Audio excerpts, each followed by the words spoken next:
Thank you, Mr. President, and members for this hearty debate on a very significant and important issue. I won't be long in my closing, but I will say a couple of things. First of all, Senator Martini, I appreciate your passion on wanting accuracy as it relates to legislation. The staff who I applaud, who has worked with me on this bill, and a number of other individuals, we have gone to great lengths to develop a bill that would indeed address the concern. Now, I will say this, Senator Martini, you've known for quite some time that I was the author of the bill. And I don't recall, sometimes I forget things, but I don't recall you ever coming to me one time and saying, Sharon, I want to work with you on this bill. I don't recall it. Don't recall it. So if we are indeed serious about addressing this issue, and if we are indeed committed to reducing domestic violence, then certainly a spirit of unity would be around this bill.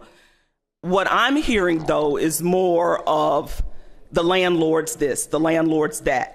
And I have gone to great lengths to address the concerns of the landlords. But you all have been around this process a long time. Sometimes no matter what you do, people are just going to be against your bill. Now, I would not describe this debate or what has taken place here as sausage being made on the floor. Absolutely not. That's quite extreme. And indeed, if a protective order could solve the problem, we wouldn't need this legislation. This is a bill that provides safeguards for victims of domestic violence. I oftentimes hear people talk about, well, the Law Institute is studying this, the Law Institute is doing this, the Law Institute is doing that. When did we start subjugating our work to the Law Institute? Could somebody please tell me that? When did we not become equipped to make decisions on important policy issues? Could someone tell me that? I have tried to step up to the plate to address this issue. And I believe that this piece of legislation does address the issue. And I welcome each and every one of you who have that heightened commitment for victims of domestic violence to join me as I go through the process with this legislation and say, yes, Senator Broome, let's work on this together, because we're committed to reducing domestic violence and addressing the housing discrimination that often takes place with victims of domestic violence. Lastly, let me say this. I've been blessed in my life. I have never been a victim of domestic violence, but I do know some people who have.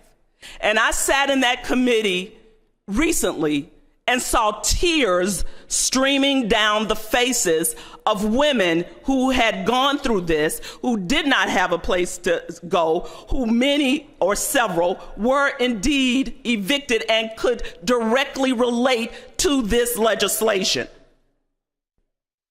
We must start seeing these issues with faces on them. You know, I wonder what the sisters who were here earlier today talking about human trafficking would think about this legislation. I wonder what they would say about our vote on this legislation. I welcome you to join me on this journey. If you feel like you want to add value to this legislation, then we still have time to do it.